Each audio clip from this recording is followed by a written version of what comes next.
सहयोग में लोग खुश होते हैं जब देखते हैं, अरे ये सहयोगी फर्स्ट आ गया, ये सहयोगी का ऐसा हो गया, सहयोगी के घर में किसी के बच्चा हो गया तो मार तूफान हो जाती।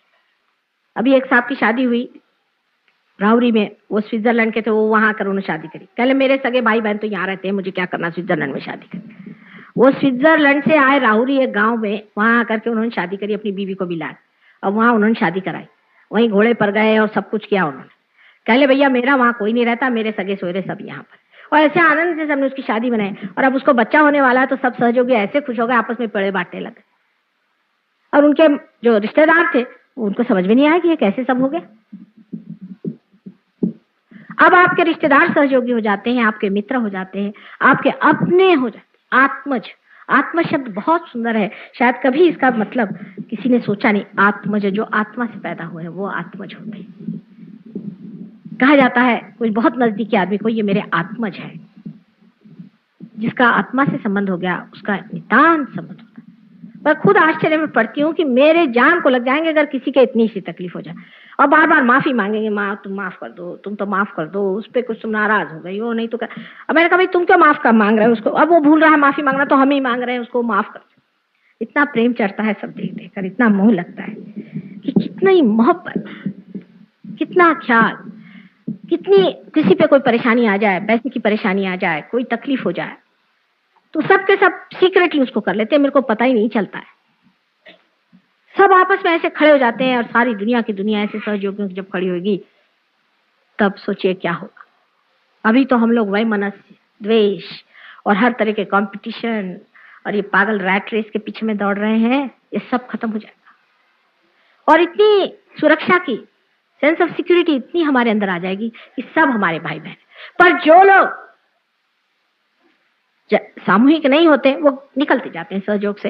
ये तो ऐसा है, एक मैंने देखा है कि ऐसा सेंट्रीफ्यूगल फोर्स है कि वो घूमता है और अगर जिसने जरा सा छोड़ा कि गया वो टेंजेंट से बाहर, वो रहता नहीं, फिर टिकता नहीं। इसलिए इसमें चिपक के रहना चाहिए। इसके जो नियम हैं उसको समझना चाहिए, उसको जानना चाहिए, दूसरों से पूछना चाहिए। उसमें बुरा मानने की कोई बात नहीं। जो कल आए थे वो ज्यादा जान गए, आज आप आए आप जान जाइए, और जो कल आएंगे वो आपसे जानेंगे। इसमें बुरा मानने की और इसकी कोई बात नहीं। पर जब आदमी सहयोग में पहले आता है तो वो यही भावना लेकर के आता है कि अब हम इसमें आए हैं और ये देखिए हमें परेशान दिखा रहे हैं, ये दूसरे हो गए, इनकी श्रेणी बदल गई है, ये दूसरे हैं। ये दिखने में आप ही जैसे हैं लेकिन ये दूसरे हो गए। जैसे समझ लीजिए कि आपके कॉलेज में लड़के पढ़ते हैं, कोई बीए में है और कोई फर्स्ट ईयर में है, फिर कोई एमए में है। एमए का लड़का पास होकर प्रोफेसर होकर आ जाता है तो हम ये थोड़ी कहते हैं कि कल हमारे साथ ये पढ़ता था और आज आ गया बड़ा हमारे ऊपर। उसी तरह की चीजें, इनकी श्रेणी बदल गई। आपकी भी श्रेणी बदल सकती। कुछ कुछ लोगों को मैंने देखा है कि सालों से रगड़ रहे सहयोग में, कुछ प्रोग्रेस नहीं होता, वो ऐसे चलते रहते डावाडोल डावाडोल, कभी गुरुओं के चक्करों में घुसे। आज एक महाशय आए होंगे, अभी भी पार हो गए थे। उसके बाद में वो गए, कोई शंकराचार्य के पास गए, कहीं किसी के पास गए, कहीं कुछ गए, बेचारे बिल्कुल पागल हो गए, पागल। मुझे आके बताने लगे कि माँ मेरे अंदर पिशाच भर दिए इन्होंने, सबने पिशाच भरे। आए अभी बेचारे, काफी उनको साफ सुफ किया हमने, पर उससे प्रोग्रेस उनका कम हुआ। अगर वो उसी वक्त जम जाते तो आज कहाँ से कहाँ होते। और बड़ी तकलीफ उठाई बेचारों ने, बड़ी परेशानी उठाई। सामूहिकता को आप समझें कि बहुत महत्वपूर्ण है। सबसे बड़ा आशीर्वाद सामूहिकता में आता है। और जहां इस सामूहिकता को तोड़ने की किसी ने कोशिश की, यानी लोगों की आदत है क्लब करने की, कोई ना कोई बहाना लेकर के। आप सफेद बाल वाले तो मैं भी सफेद वाला, चलो हो गए। आप लंबे आदमी है तो हम भी लंबे आदमी, हो गए क्लब। आप सरकारी नौकर है, मैं भी सरकारी नौकर हूं, चलो हो गए। सहयोग में सब छूट जाता है। आप कौन देश के हैं? परमात्मा के देश के। आप किसके साम्राज्य के हैं? परमात्मा के। परमात्मा ने थोड़ी ऐसा बनाया था कि आप यहाँ के आप वहां के। भाई परमात्मा तो हर एक जगह वैरायटी बनाते ही है।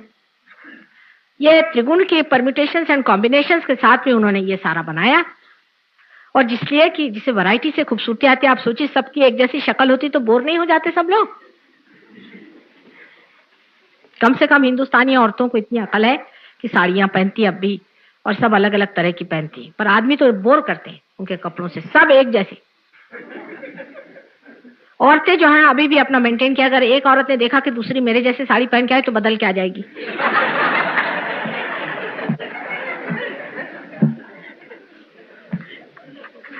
हाँ, वो साड़ी वाले भी इतने होशियार होते हैं बेचारे, वो जानते हैं, उनको आदत पड़ी रहती है, 50 साड़ियां दिखाएंगे, वो थकते नहीं बेचारे। मैं कहती हूँ कौन जीव है ये भी पता नहीं। और कभी उनको पता होगा कि ये साड़ी मेरे पड़ोस के ना उसके रिश्तेदार के उसके पास है तो लेंगी नहीं। ये वैरायटी का सेंस जो है, इससे खूबसूरती सौंदर्य का लक्षण है।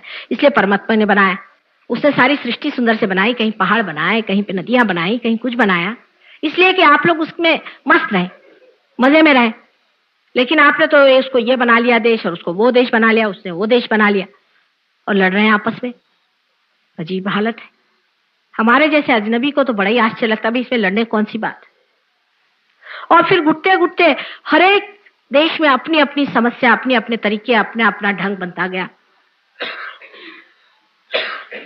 सहयोग में चीज टूट जाती। आपको देखना चाहिए था कि परदेश के आए हुए लोग जिस तरह से अपने देहातियों के साथ गले मिल मिल करके कूद रहे थे, और वहां पर नृत्य सीख रहे थे, कैसे अपने देहाती लोग नृत्य करते हैं। करें पंजाब जाएंगे तो वहां जाके भांगड़ा करेंगे उनके साथ कूद कूद करके। देखने लायक चीज है। ये भूल गए कि हम किस देश के। प्रेम, उसका मजा, प्रेम का मजा आता है। फिर ये नहीं सोचता आदमी के कपड़े क्या पहने हैं, ये कहाँ रह रहा है कि क्या, बस मजे में। ये सब विचार ही नहीं आता है, कौन बड़ा कौन छोटा, कौन कितनी पोजीशन में है, कुछ ख्याल नहीं आता। ये सब बाह्य की चीजें हैं, सनातन नहीं है, क्योंकि सनातन को पा लिया।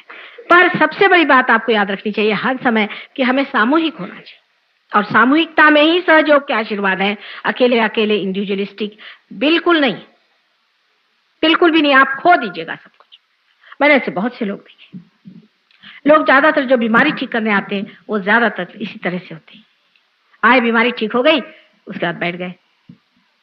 एक साहब आए थे हमारे पास, बहुत चिल्ला चिल्ला के, माँ मेरा ये जल रहा है, मुझे बचाओ बचाओ बचाओ।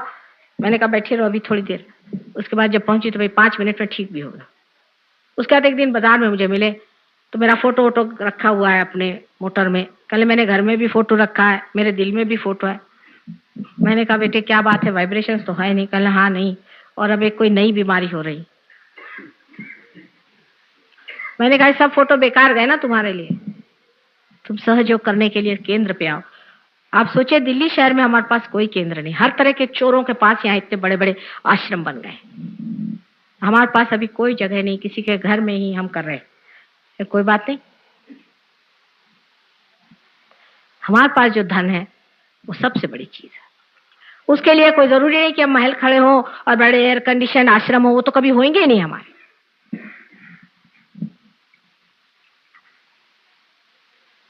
और अभी तक हमें कहीं भी हम लोग जमीन नहीं खरीद पाए, क्योंकि हमने ये कहा था कि हम ब्लैक मार्केट का पैसा नहीं देंगे। तो आज तक इस दिल्ली शहर में एक आदमी नहीं मिला जिसने कहा अच्छा माँ हम आपको ऐसी जमीन देंगे जिसमें सीधा सीधा पैसा हो। एक आदमी नहीं मिला इस दिल्ली शहर में, और उस बड़े भारी बंबई शहर में आपके ये हालत है।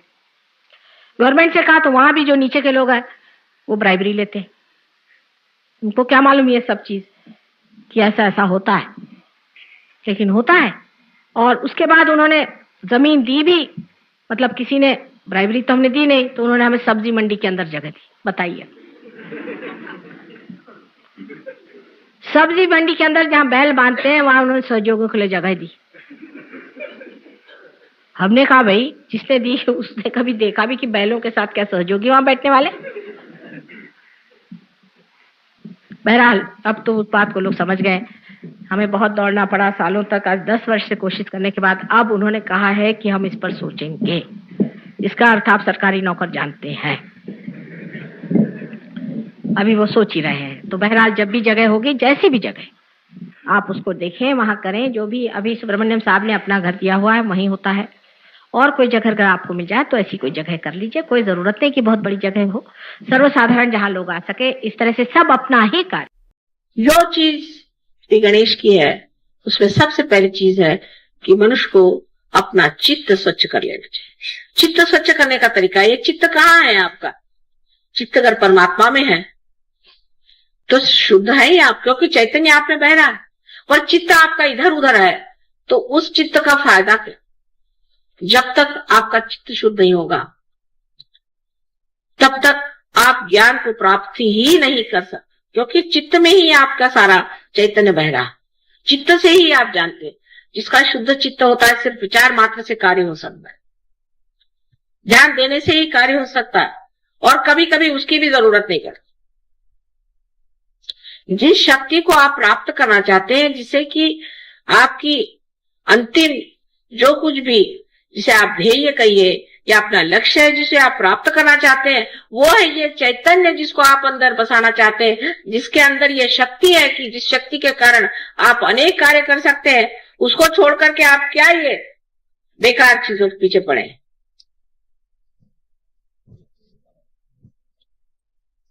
चित्त सारा इसमें रहेगा कि सहयोग में आने से हम कितने रुपए पैसे कमा सकते, नहीं तो क्या क्या चीज मार सकते हैं।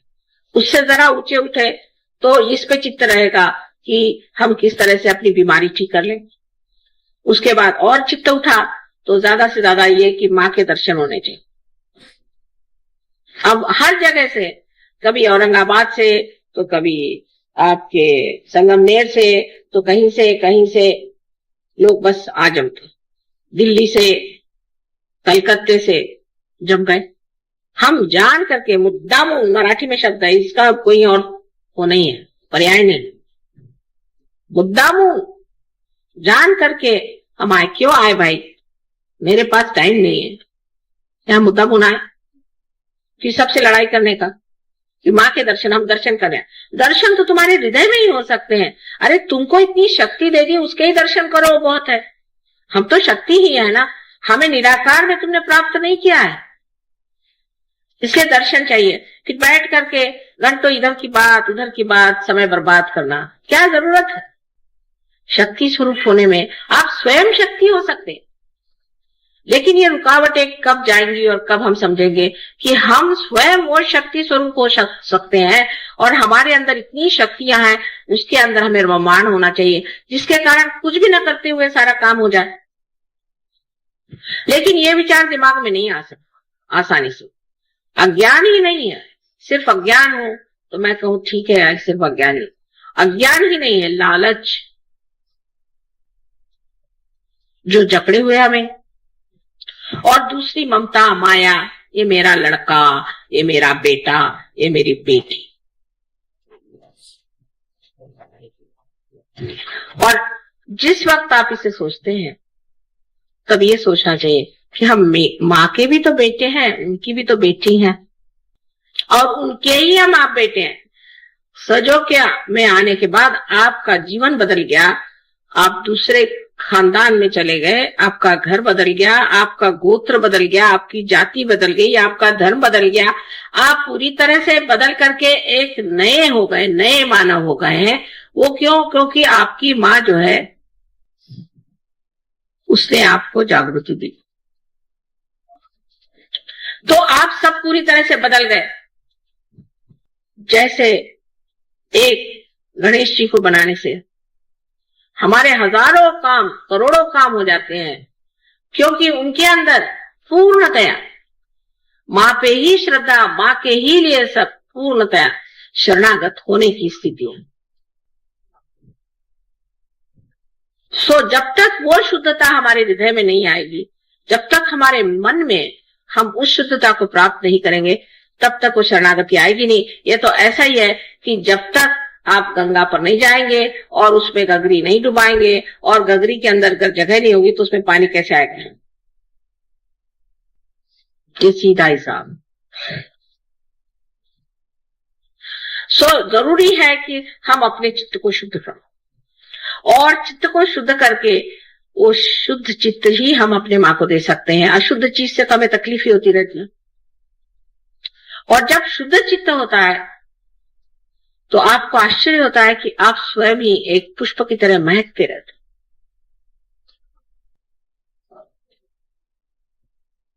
और आपको देख करके मैं भी बहुत प्रसन्न हो जाती हूँ कि हाँ, क्या मेरा बेटा खड़ा हुआ है, क्या मेरी बेटी खड़ी हुई।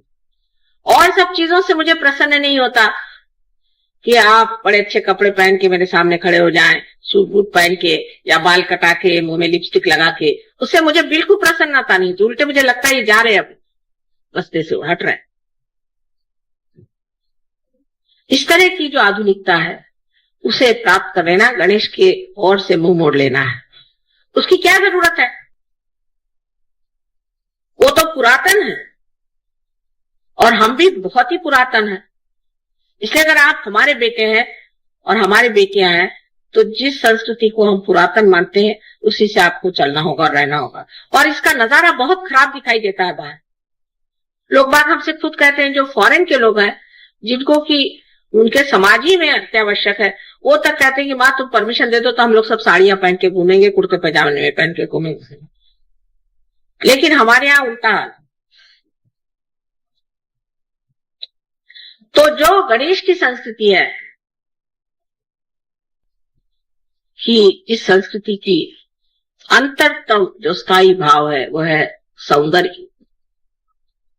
अब आप देखिए, ऐसे तो वो बहुत मोटे हैं, उनके तोंद इतने बड़े हैं, महाकाय हैं, गणेश इतने मोटे दिखाई दे, लेकिन उनका सौंदर्य क्या है? किस चीज का आकर्षण है उनके? लोकमान्य तिलक ने क्यों गणेश जी की मूर्ति को कितना, ऐसे तो महाराष्ट्र में विट्ठल विट्ठल ही लोग करते रहते सुबह से शाम तक, वहां से विट्ठल भी उठ गए। यहां तो विट्ठल की बीमारी है सब, तंबाकू खाकर। लेकिन क्यों लोकमान्य तिलक ने श्री गणेश को ही चुना? और क्यों वही सारे सृष्टि की जितनी भी सुंदरता है उसे बनाते?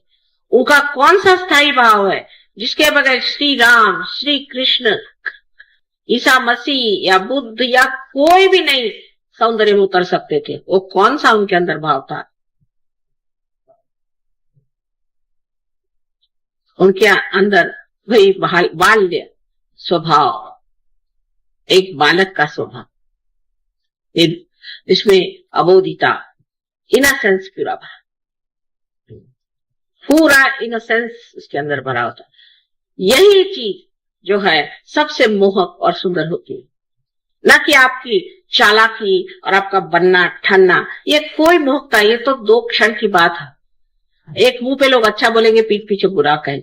लेकिन जो अबोधिता श्री गणेश की है वही सारे सौंदर्य की सृष्टि सारे संसार में कर। तो सारे सृष्टि का जो रूप है वो श्री गणेश की कार्रवाई है।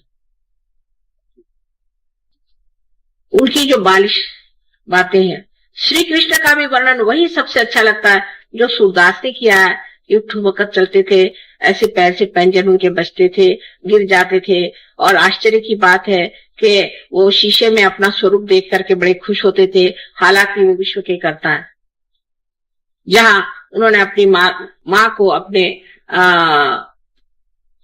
मुंह को खोल करके और सारे विश्व का दर्शन कराया और बच्चों जैसी जो बातें करते थे। श्री राम के लिए भी यही कहा था। ईसा मसीह के बारे में लोगों ने उसका बचपन बताया नहीं, लेकिन उनका बचपन श्री गणेश के रूप में आप जान सकते हैं।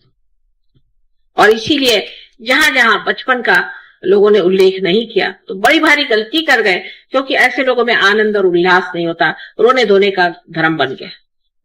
जैसे आप देखते हैं कि जैनियों में है रोने धोने का धर्म, योगियों बुद्ध मार्गियों में रोने धोने का है, मुसलमान लोग रोने धोने का, बाप रे बाप, उनका तो भगवान ही बचाए रखे। और ईसाइयों का तो बहुत ही रोने धोने का। ईसा मसीह ने सबके लिए अपने को क्रूस पे टांग लिया और सबके पापों की क्षमा मांग ली एक बार।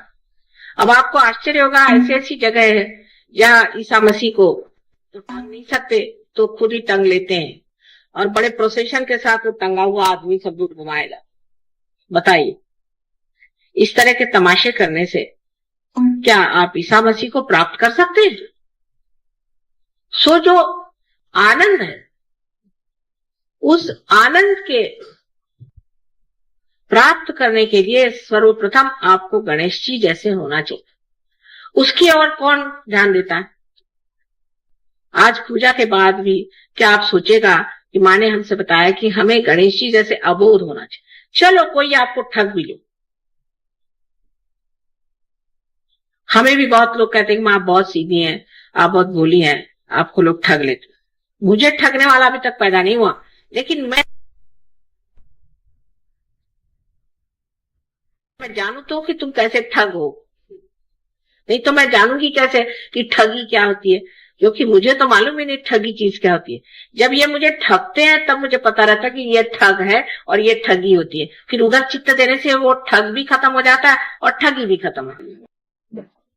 सो जरूरी है कि मनुष्य को उस भोले पर स्वीकार करना चाहिए।